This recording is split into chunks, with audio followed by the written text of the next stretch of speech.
Disney Speedstorm just dropped their new limited time for Eve. You're going to need Eve and the event is unregulated. But to get to the top of the leaderboard, do you need to pay cash or can you get there as a free player? Today, that's what we're gonna talk about. Originally, the new leaderboard event for Eve was not supposed to have Eve shards in them. They were only supposed to have crew shards. But as we found out during this patch, they slid in Eve shards. They think they slick. No, I seen it. Now, the fact that they added those Eve shards put more emphasis on actually completing the event to get the most out of the event and to get the most shards. Why do you want more shards for Eve? Do you need more shards or do you just want more shards? The reason you're going to need Eve shards is because you're going to need to do the tour for Eve, but you only need 1 star. If you're participating in this unregulated timed event, then you most likely have Eve. You can't play it otherwise. So you already have enough to complete that node in the tour. Now you could say, well, hold up, Poppin', I want Eve 2 stars so that way I can get her ability.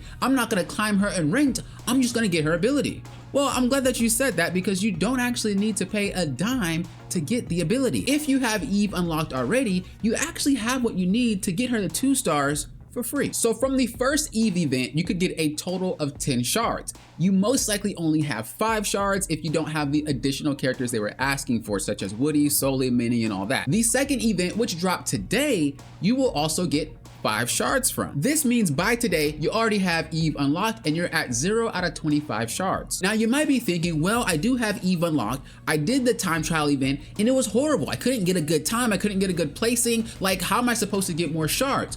Don't worry, you only need 7 shards from that event, which means you only need to get the top 50%.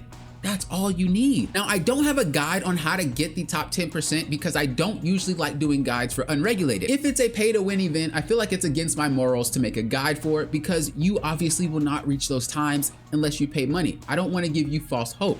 However, you're only able to participate in this event if you have Eve. And if you have Eve, it is a 1 star. So I could do a guide on how to get the top 50%.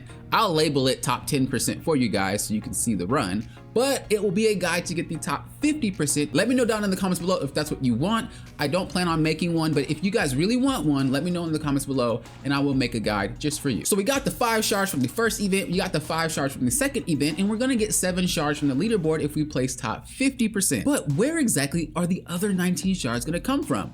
You guessed it, ranked. You can get all the way to platinum without having to win a race. This means you get multiplayer points for free just by playing. You can get last repeatedly and you can make it to platinum. The only time you're gonna have to try is getting to NPR 18 from the start of platinum, which will take some time, but it's not as stressful as you might think. You don't actually lose a lot of points when you lose a match, and on top of that, you gain way more. As an example, if you were to play in platinum and get 8th place, I'm pretty sure you still lose less than you gain for getting 4th place. So even if you go from 8th place to 4th place, 8th place to 4th place, you will still climb to that necessary NPR 18 to get the star up. So now you see why I asked at the beginning of the video, what was your goal for getting all the shards? Do you want to be the top of the leaderboard and ranked and stuff like that? Well, you probably already cashed her. If you just want to get all the materials and stuff on the leaderboard, but you don't want to cash, well, why do you want it? If you're not going to play it in ranked, what's the point? You have her at 1 star for tour, which is easy to do.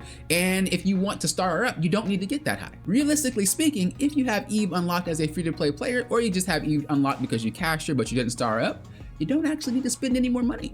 You're good to go. I hope this video helped you because I know a lot of the times they don't really tell you a lot of information. They try to make it seem like you need to make purchases. They try to make it seem like you need to do this and the other. I hope you were able to learn something in this video, and I also hope I was able to help you decide whether it would be a good idea to purchase a star up for Eve or to just wait for the free way and still get your star up based off what you want to do with Disney Speedstorm. Remember, if you want a simplified Eve guide for the time trial, let me know in the comments down below. I will not be making one unless you really want one because, again, I like making content for you guys. Until next time, you know what I always say. Thank you guys for doing what? Poppin' often. We'll often.